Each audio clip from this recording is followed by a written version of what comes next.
आमतौर पर मानसून की विदाई के बाद में मुख्यतः बंगाल की खाड़ी तथा अरब सागर में कई प्रकार के सिस्टम बनते हैं, जिससे मानसून के बाद की जो गतिविधियां हैं वो लगभग हर प्रदेश में अलग अलग तरीके से दिखाई देती है। चाहे उत्तर की बात करें हम, तो उत्तर के राज्यों में चाहे उत्तराखंड हुआ, पंजाब हुआ, हरियाणा हुआ, दिल्ली हुआ, जम्मू कश्मीर हुआ, श्रीनगर हुआ, सभी क्षेत्रों में पहाड़ी राज्यों पर जो वेस्टर्न डिस्टर्बेंस आता है उससे बारिश की गतिविधियां दिखी जाती है। नीचे की बात करें हम, तो निचले जो राज्य हैं, मध्य प्रदेश हुआ, गुजरात हुआ, राजस्थान हुआ, या और नीचे की बात करें महाराष्ट्र हुआ, आमतौर पर उत्तराखंड तक और कर्नाटक, जो सभी क्षेत्र है, बिहार भी इसमें शामिल है। इन सभी क्षेत्रों में बंगाल की खाड़ी और अरब सागर की ओर से जब नमीदार हवाएं पहुंचती है, बादल डेवलप होते हैं, समुद्री सतह का तापमान गर्म होता है, तो सभी के मिले जुले प्रभाव से बारिश की गतिविधियाँ मानसून के बाद में, अक्टूबर के बाद में दिखाई देती है, जिसे हम मालवी भाषा में या आमतौर पर मावठा बोलते हैं। तो आप लोगों ने देखा होगा 2025 के मानसून की विदाई के बाद में सिर्फ एक बार सोयाबीन कटाई के टाइम पर मावठा गिरा था, जिसने फसलों को जीवनदान तो नहीं बोल सकते पर नुकसान ही किया था उस समय, क्योंकि कई क्षेत्रों में या कई ज़िलों में लगभग प्याज की नर्सरी डल गई थी और कई किसान भाइयों ने मटर की अगैती बुआई करी थी, जिससे उनको नुकसान देखने को मिला था। पर इस बार ऐसा क्या हुआ कि अक्टूबर के बाद में नवंबर, दिसंबर और जनवरी, ये जो 3 महीने हैं, इनमें किसी प्रकार से मावठे की गतिविधियां दिखाई नहीं दी। आमतौर पर प्रारंभिक रूप से देखा जाता है कि ये जो समय होता है दिसंबर या जनवरी में, हर बार कभी ना कभी हल्की या थोड़ी हल्की से भी ज़्यादा बारिश की गतिविधियां देखी गई है। पर इस बार 2025 के मानसून की विदाई के बाद में ये पूरी तरह से क्लियर रहा, अर्थात बादल जरूर 1-2 बार दिखाई दिए पर बारिश की गतिविधियां मध्य प्रदेश में नजर रही। नमस्कार, मैं सुमेर सिंह सिसोदिया, डिजिटल दरबार। आज मैं आप लोगों को आगे की मौसम की परिस्थितियां बताने वाला हूं कि मध्य प्रदेश में कब से माहौल बिगड़ने वाला है, और आप लोगों के जो प्रश्न आ रहे हैं कि ट्यूबवेल वगैरह, बोरिंग सब खाली हो चुके हैं। हालांकि गेहूं की फसल अभी कुछ कुछ क्षेत्रों में छोटी है। उत्तरी क्षेत्र जहां पर हम बात करें, चाहे नीमच, मंदसौर हुआ, उन क्षेत्रों में, या पहाड़ी क्षेत्र जहां पर जल संचयन नहीं होता है, उन क्षेत्रों में जो गेहूं की अवस्था है वो बालियों में कन्वर्ट हो गई है। तो इस समय पौधे को आवश्यक रूप से पानी की ज़रूरत होती है, किंतु वो अब नदारद दिख रही है। तो ऐसे में क्या अब आसमान की तरफ से आपको कुछ राहत मिलने वाली है। तमाम प्रकार की जानकारियां मैं आप लोगों को बताने वाला हूं। तो सबसे पहले निवेदन यही करूंगा कि यदि आप वीडियो पहली बार देख रहे हैं तो चैनल को सब्सक्राइब कीजिएगा, क्योंकि मावठे की गतिविधियां अब जनवरी के अंत में हम लोगों को दिखाई दे रही है। जनवरी 2026 के अंत में कुछ संभावनाएं ऐसी लग रही है कि कुछ उलटफेर हो सकता है।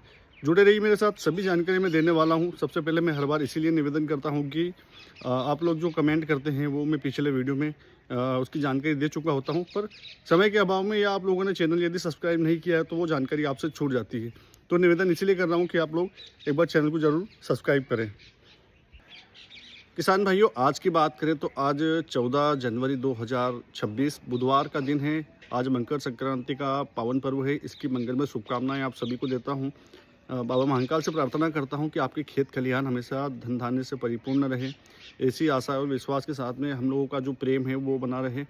तो अब आगे की जो मौसम में परिस्थितियां बदलने वाली है किसान भाइयों, उसकी यदि चर्चा की जाए तो आप लोग देखेंगे कि अभी जो रात का तापमान है मिनिमम 12 डिग्री के आसपास चल रहा है, 10 से 12। और जो नीचे खंडवा खरगोन की बात करें तो 12 डिग्री 10 डिग्री चल रहा है, पर ऊपर 8 या 9 डिग्री, जिसमें इंदौर, उज्जैन भी शामिल है, और ऊपर के राज्य नीमच, मंदसौर, रतलाम और झाबुआ, अलीराजपुर के साथ में साइड की बात करें देवास, हरदा, सीहोर, बैतूल, सभी प्रकार के ज़िले जो, और पूर्व के ज़िले जिसमें सिवनी के साथ में वो बात करें बालाघाट, टीकमगढ़, निवाड़ी, छतरपुर, सभी ज़िलों में तापमान अलग अलग ज़िलों में अलग अलग प्रकार से दिखाई दे रहा है। तो क्या आगामी जो मैंने बीच में जो बात करी थी कि बारिश की गतिविधियां दिखाई देने वाली, तो क्या मध्य प्रदेश में सभी जिले एक बार फिर प्रभावित होने वाले बारिश से, क्या फसलों को राहत मिलेगी? इसके विषय में यदि आपको लोग जानकारी दूँ तो उसके पहले आपको सीधा एक टॉपिक समझाना जरूरी है कि ये जो बादल है और मौसम बिगड़ने वाला है वो किस परिदृश्य में बिगड़ने वाला है, ऐसा क्या होने वाला है। तो आज 14 जनवरी हो गई। आप बात देखेंगे कि 15, 16, 17, 18 ये 3-4 दिन है। इसमें दिन का तापमान तो आप लोगों को ज़्यादा दिखाई देगा, अर्थात गर्मी महसूस होगी, पर रात का जैसे हम रात को बढ़ेंगे 8 बजे, 9-10 बजे के बाद में थोड़ी तो ठंडक, पर अन्य दिनों के मुकाबले थोड़ी सी गर्माहट देखी जाएगी इन 3-4 दिनों में। अब आगे के परिदृश्य की बात करूँ किसान में, तो आप लोग देखेंगे कि या फिर आप कहीं सुनेंगे कि पहाड़ी राज्यों पर 18 जनवरी को एक वेस्टर्न डिस्टर्बेंस, जिसको हम हिंदी भाषा में पश्चिमी विक्षोभ बोलते हैं, वो आएगा। उससे बर्फबारी के साथ में बारिश की गतिविधियां पहाड़ी राज्यों पर दिखाई देगी, जिसमें श्रीनगर के साथ में जम्मू कश्मीर और उत्तराखंड के बाद में हम उत्तराखंड तक बर्फबारी होगी, पर नीचे दिल्ली हुआ, हरियाणा हुआ, पंजाब हुआ और राजस्थान के उत्तरी ज़िले जो हरियाणा पंजाब से लगे हुए हैं, इन क्षेत्रों में बूंदाबांदी के रूप में बारिश की गतिविधियां 22, 21, 22, 23 के बीच में दिखाई देगी। पर जैसे जैसे हम बढ़ते जाएंगे दिन की तरफ, या बात करें 22, 23 जनवरी के आसपास, तो मध्य प्रदेश में भी इसमें एक उलटफेर दिखाई दे रहा है।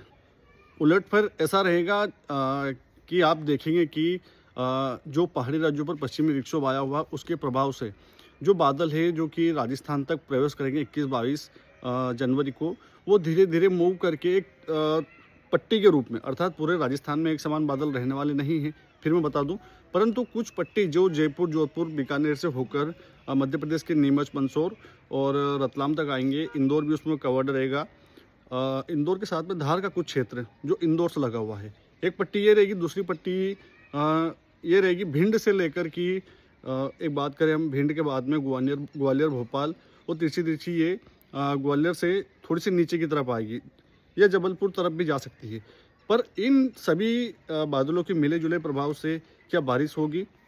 तो देखिए, अकेला बादल बारिश करने के लिए जिम्मेदार नहीं होता है। मैं आपको कई बार बता चुका हूँ, उस समय की मौसम की परिस्थितियाँ, अर्थात बादलों को यदि बंगाल की खाड़ी या अरब सागर की ओर से चल रही नमीदार हवाओं का सपोर्ट मिलता है, क्योंकि उनमें नमी की मात्रा ज़्यादा होती है हवाओं में, वो बंगाल की खाड़ी या अरब सागर की हो, तो ये जब बादल में कन्वर्ट होती है या बादल से टकराती है, तो ऑटोमेटिक बादल जो चार्ज हो जाते हैं और बारिश कर देते हैं। तो अभी के अनुसार ये दिखाई दे रहा है कि मौसमी हलचल जनवरी के अंतिम सप्ताह में एक बार दिखाई दे रही है, परंतु उस समय बंगाल की खाड़ी और अरब सागर में क्या सिचुएशन रहेगी, क्या हवाओं के माध्यम से नमी बादलों को पहुंचेगी जिससे वो बरसेंगे। संभावनाएं तो दिखाई दे रही है कि बूंदाबांदी का दौर, जो मैंने ज़िले बताए हैं पट्टी का, जो पट्टीनुमा ज़िले बताए थे, इनमें दिखाई देगी।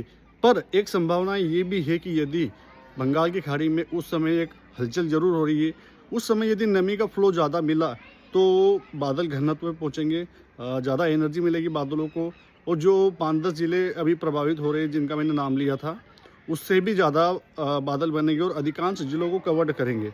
अभी संभावना सिर्फ बूंदाबांदी की है, वो भी पेचेस में। यदि नमी का फ्लो मिला तो आप देखेंगे कि चाहे रतलाम, नीमच, मंदसौर, इंदौर, धार, खंडवा, खरगोन, या बात करें हम इधर भिंड, मुरैना से लगाकर चाहे अपना भोपाल हुआ, विदिशा हुआ, गुना हुआ, राजगढ़ हुआ, या बात करें हम सीहोर हुआ, तमाम प्रकार के ज़िले हैं, ये भी प्रभावित उस समय हो सकते हैं। जैसे ही मुझे सटीक विश्लेषण मिलता है, मैं आप लोगों के लिए रिपोर्ट लेकर आता हूँ। तो थोड़ा सा अंत में यही निवेदन करना चाहूँगा कि यदि आप खेती का काम कर रहे हैं तो अभी करते रहें। अभी एक हफ्ता आपको कोई तकलीफ होने वाली खेती के कार्य में नहीं है। जैसे ही सटीक रिपोर्ट मिलती है, मैं सूचना लेकर आप लोगों के लिए जल्द आता हूँ। ये वीडियो किसान भाइयों के पास में व्हाट्सएप ग्रुप में जरूर भेजिएगा, अपना स्टेटस पर लगाइए, ताकि आपके रिश्तेदार, आपके मित्र भी ये वीडियो देखकर अपना खेती का काम कर सके। जय श्री राम।